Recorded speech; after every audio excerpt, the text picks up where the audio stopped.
شیخ عبدالعزیز ابن عبداللہ ابن باز رحمہ اللہ الدروس المہمہ لعامۃ الامہ کے 18ویں درس میں کہتے ہیں تجہیز المیت والصلاة علیہ ودفنہ، یعنی میت کی تجہیز، تکفین، اس پر نماز جنازہ اور تدفین کا بیان۔ شیخ رحمہ اللہ کہتے ہیں اس کی تفصیل اس طرح ہے۔ میت کی تجہیز، سب سے پہلے موت کے وقت مرنے والے کو لا الہ الا اللہ کی تلقین کی جائے، جیسا کہ اللہ کے نبی صلی اللہ علیہ وسلم کا فرمان ہے لقنوا موتاکم لا الہ الا اللہ،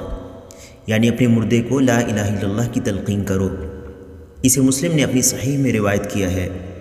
مردے سے مراد اس حدیث میں وہ شخص ہے جس کی موت کا وقت آ گیا ہے، اور یہ وہ ہیں جن پر موت کی علامتیں ظاہر ہونے لگی ہیں۔ دوسری بات کہ جب کسی شخص کی موت کا یقین ہو جائے تو اس کی آنکھوں کو بند کر دیا جائے اور اس کے جبڑے کو باندھ دیا جائے، جیسا کہ سنت میں یہ وارد ہے۔ تیسری بات کہ مسلمان میت کو غسل دینا واجب ہے، الا یہ کہ وہ معرکہ میں شہید ہوا ہو، تو ایسی حالت میں اسے نہ غسل دیا جائے گا اور نہ ہی اس کی نماز جنازہ پڑھی جائے گی،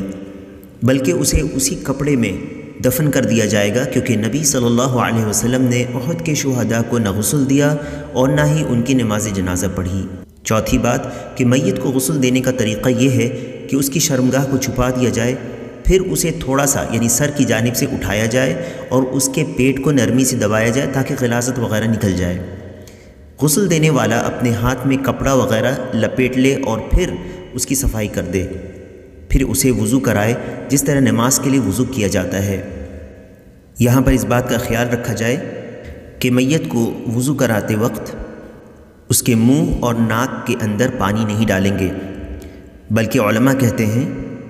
کہ روئی یا کپڑے کو بھگا کر اس کے منہ پر دانتوں کے اوپر پھیریں گے اور اسی طرح سے ناک کے اندر کپڑا ڈال کر صاف کر دیں گے۔ اس کے بعد باقی جسم کے اعضاء کو وضو کی طرح دھویں گے۔ شیخ کہتے ہیں پھر اس کے سر اور داڑھی کو پانی اور بیری وغیرہ سے دھو دے، پھر اس کے داہنی جانب سے شروع کرے اور غسل دے، پھر بائیں جانب غسل دے، پھر اسی طرح دوسری اور تیسرے بار غسل دے۔ ہر بار اپنے ہاتھ کو اس کی پیٹھ پر پھیرے اور اگر کچھ نکلتا ہے تو اسے دھو دے،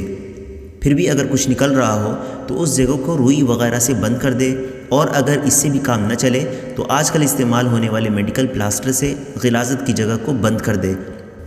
ایسی حالت میں پھر وضو کو دہرائے۔ اگر 3 بار میں صفائی نہیں ہوتی تو 5 یا 7 بار غسل دے، پھر جسم کو کپڑے یا تولیہ سے سکھا لے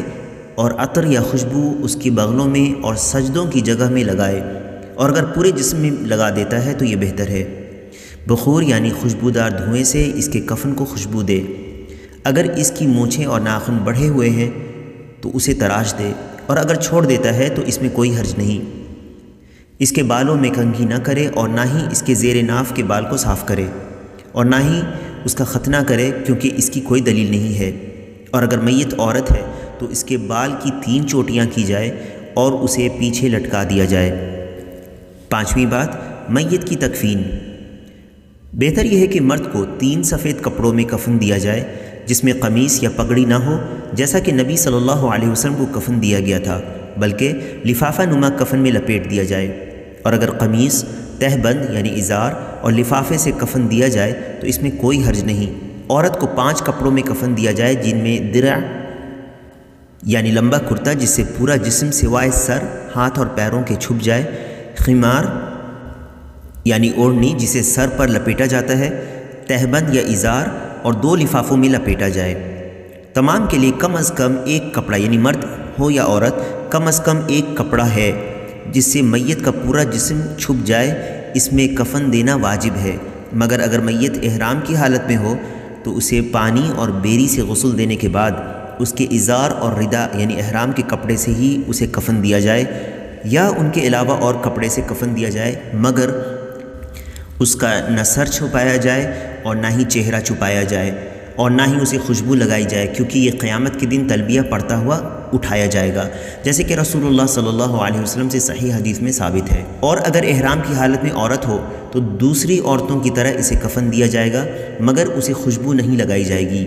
اور نہ ہی اس کے چہرے کو نقاب یا ہاتھوں کو دستانوں سے چھپایا جائے گا، بلکہ ہاتھوں کو صرف کفن سے جس میں اسے کفن دیا جا رہا ہے اس سے چھپایا جائے، جیسا کہ عورتوں کے کفن کے طریقے میں گزرا۔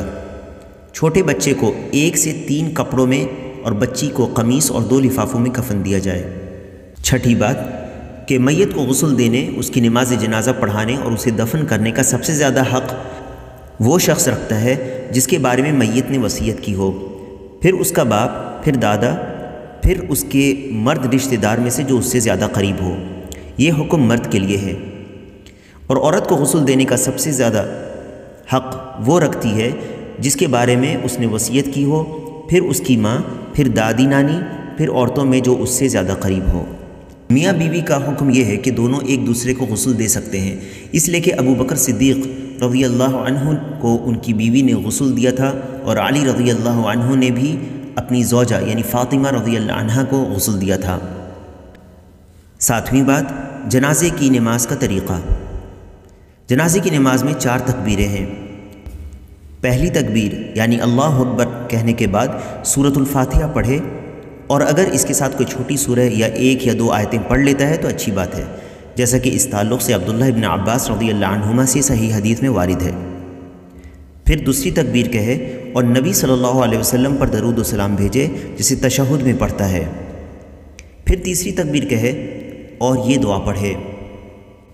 اللہم اغفر لحینا ومیتنا وشاہدنا وغائبنا وصغیرنا وکبیرنا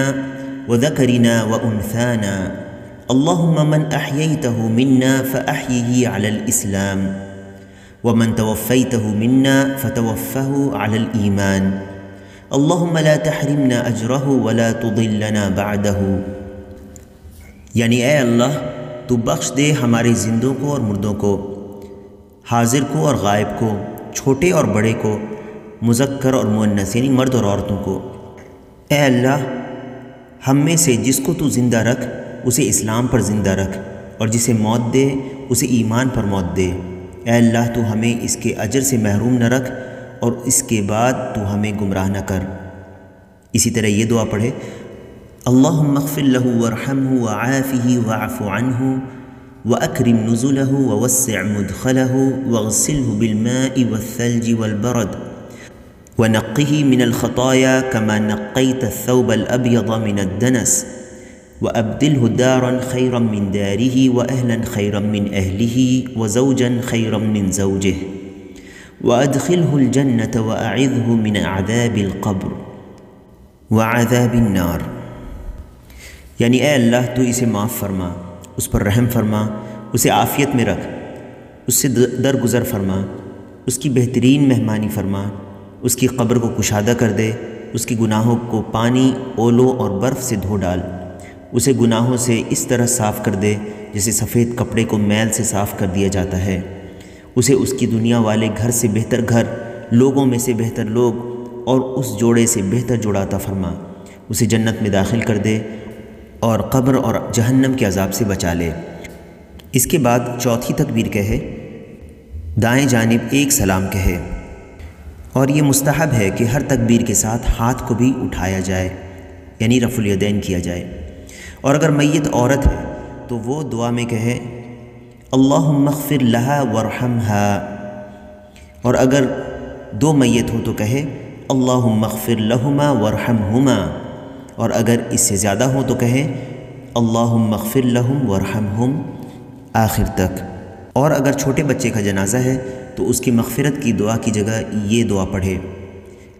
اللہم اجعلہ فرطا وذخرا لوالدیہ وشفیعا مجابا اللہم ثقل بہ موازینہما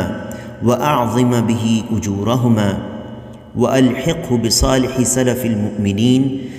واجعلہ فی کفالۃ ابراہیم علیہ الصلاۃ والسلام وقہ برحمتک عذاب الجحیم،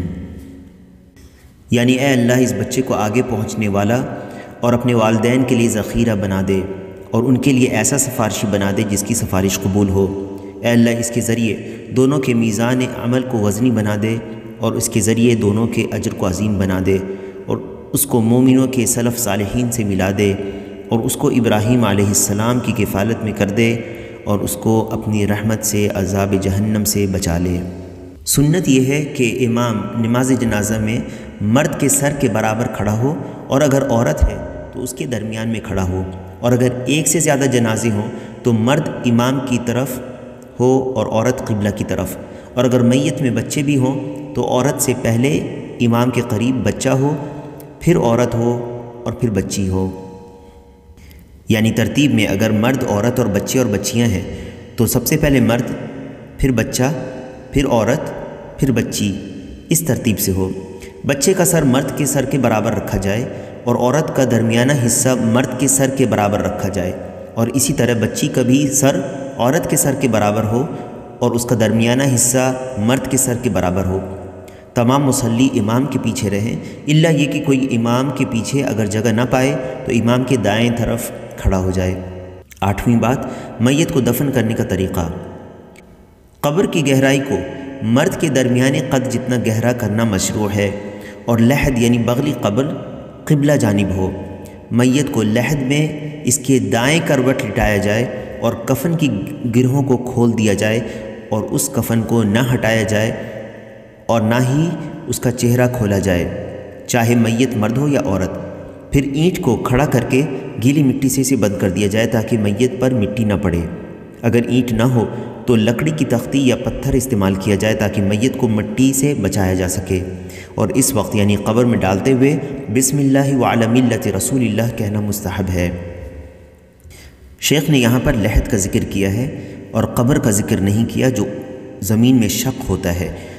ایسی قبر میں بھی میت کو دہنی کروٹ لٹایا جائے، اس طرح کہ اس کا رخ قبلے کی طرف ہو۔ شیخ کہتے ہیں قبر کو ایک بالشت بلند کیا جائے، اور اگر میسر ہو تو اس پر کنکریاں ڈال کر پانی چھڑک دیا جائے۔ جنازہ لے کر جانے والوں کے لیے یہ مشروع ہے کہ وہ قبر کے پاس دفن کے بعد کھڑے ہوں اور مردے کے لیے دعا کریں، کیونکہ نبی صلی اللہ علیہ وسلم جب میت کو دفن کرنے کے بعد فارغ ہوتے تو کھڑے ہو کر دعا کرتے، اور آپ صلی اللہ علیہ وسلم نے فرمایا استغفروا لأخیکم واسألوا له التثبیت فإنه الآن يسأل، اپنے بھائی کے لیے مغفرت کی اور ثابت قدمی کی دعا کرو کیونکہ اس سے اب سوال ہوگا۔ 9ویں بات، جن لوگوں نے اس میت پر نماز جنازہ نہیں ادا کی تھی ان کے لیے مشروع ہے کہ وہ دفن کے بعد اس پر نماز جنازہ پڑھ لیں، کیونکہ نبی صلی اللہ علیہ وسلم نے ایسا کیا تھا، اور ایسا دفن کے 1 مہینے یا اس سے کم میں کیا جا سکتا ہے، مگر اگر میت کو دفن ہوئے 1 مہینے سے زیادہ ہو گیا ہے تو ایسا کرنا مشروع نہیں ہے، کیونکہ نبی صلی اللہ علیہ وسلم سے اس کا ثبوت نہیں ملتا کہ آپ نے میت کے دفن کے 1 مہینے بعد بھی اس پر نماز جنازہ پڑھی ہو۔ 10ویں بات، میت کے اہل خانہ کے لیے جائز نہیں کہ وہ لوگوں کے لیے کھانا تیار کرائیں، کیونکہ جلیل القدر صحابی جریر ابن عبداللہ البجلی رضی اللہ عنہ کہتے ہیں كنا نعد الاجتماع الى اہل المیت وصنیعة الطعام بعد الدفن من النیاحہ، یعنی ہم لوگ میت کو دفن کرنے کے بعد اس کے گھر والے کے یہاں جمع ہونے اور کھانا بنانے کو نوحہ میں شمار کرتے تھے۔ اسے امام احمد نے حسن سند سے روایت کیا ہے۔ رہا میت کے گھر والوں یا ان کے مہمانوں کے لیے کھانا تیار کروانا تو اس میں کوئی حرج نہیں ہے، بلکہ اس کے قرابت دار یا پڑوسی کے لیے مشروع ہے کہ وہ ان کے لیے کھانا بنوائیں، کیونکہ نبی صلی اللہ علیہ وسلم کو جب جعفر ابن ابی طالب رضی اللہ عنہ کی موت کی خبر ملی جبکہ وہ شام میں شہید کر دیے گئے، تو آپ صلی اللہ علیہ وسلم نے اپنے گھر والوں کو حکم دیا کہ وہ جعفر رضی اللہ عنہ کے گھر والوں کے لیے کھانا تیار کریں، اور فرمایا انہو اتاہم ما یشغلہم، یعنی انہیں وہ خبر ملی ہے جس نے انہیں مشغول کر دیا ہے۔ اور اس میں بھی کوئی حرج نہیں ہے کہ میت کے گھر والے اپنے پڑوسیوں کو یا ان کے علاوہ لوگوں کو اس کھانے پر بلائیں جو ان کے لیے تیار کیا گیا ہے، اور جیسا کہ ہمیں معلوم ہے کہ شریعت کی جانب سے اس کے لیے کوئی وقت متعین نہیں ہے۔ 11ویں بات کہ عورت کے لیے 3 دنوں سے زیادہ کسی مرد پر سوگ منانا جائز نہیں، سوائے اس کے خاوند کے، جس پر سوگ منانے کی مدت 4 ماہ 10 دن ہے، سوائے اس حالت میں کہ وہ حاملہ ہو تو صرف بچے کی ولادت تک ہی وہ سوگ منائے گی، جیسا کہ نبی صلی اللہ علیہ وسلم کی صحیح سنت سے ثابت ہے، مگر مرد کے لیے جائز نہیں کہ وہ کسی پر سوگ منائے، چاہے وہ قرابت دار ہوں یا کوئی اور ہو۔ 12ویں بات کہ مردوں کے لیے قبروں کی زیارت کرنا کبھی کبھی مشروع ہے تاکہ وہ ان کے لیے دعا اور رحمت طلب کریں، اور موت اور اس کے بعد ہونے والی چیزوں کو یاد کریں، جیسا کہ نبی صلی اللہ علیہ وسلم کا فرمان ہے، زوروا القبور فإنها تذکرکم الآخرہ، یعنی قبر کی زیارت کرو کیونکہ وہ تمہیں آخرت کی یاد دلاتی ہے۔ اور آپ صلی اللہ علیہ وسلم نے اپنے صحابہ کو یہ سکھایا کہ وہ قبروں کی زیارت کے وقت یہ دعا پڑھیں، السلام علیکم اہل الدیار من المؤمنین والمسلمین وإنا ان شاء اللہ بکم لاحقون، نسأل اللہ لنا ولکم العافیہ، یرحم اللہ المستقدمین منا والمستأخرین، یعنی اے اس دیار میں رہنے والے مومنوں اور مسلمانوں، آپ لوگوں پر سلامتی ہو، اور بلا شبہ اللہ نے چاہا تو یقیناً ہم بھی آپ سے ملنے والے ہیں۔ ہم آپ لوگوں کے لیے اور اپنے لیے اللہ سے عافیت طلب کرتے ہیں۔ اللہ تعالی ہم میں سے پہلے آنے والے اور بعد میں آنے والے پر رحم فرمائے۔ شیخ رحمہ اللہ کہتے ہیں، عورتوں کے لیے قبروں کی زیارت نہیں ہے، کیونکہ رسول اللہ صلی اللہ علیہ وسلم نے قبروں کی زیارت کرنے والی عورتوں پر لعنت کی ہے۔ ان کی قبروں کی زیارت سے فتنے کا ڈر ہے اور ان کے اندر صبر بھی کم ہوتا ہے۔ اسی طرح ان کے لیے جنازے کے ساتھ قبرستان جانا بھی جائز نہیں، کیونکہ نبی صلی اللہ علیہ وسلم نے انہیں اس سے منع فرمایا ہے۔ رہا ان کا مسجد یا مصلی میں نماز جنازہ پڑھنا، تو یہ مشروع ہے مرد و زن سب کے لیے۔ آخر میں شیخ کہتے ہیں، ھذا آخر ما تیسر جمعہ، یعنی یہ آخر ہے جس کو آسانی سے جمع کیا گیا ہے۔ وصلی اللہ وسلم علی نبینا محمد وآلہ وصحبہ۔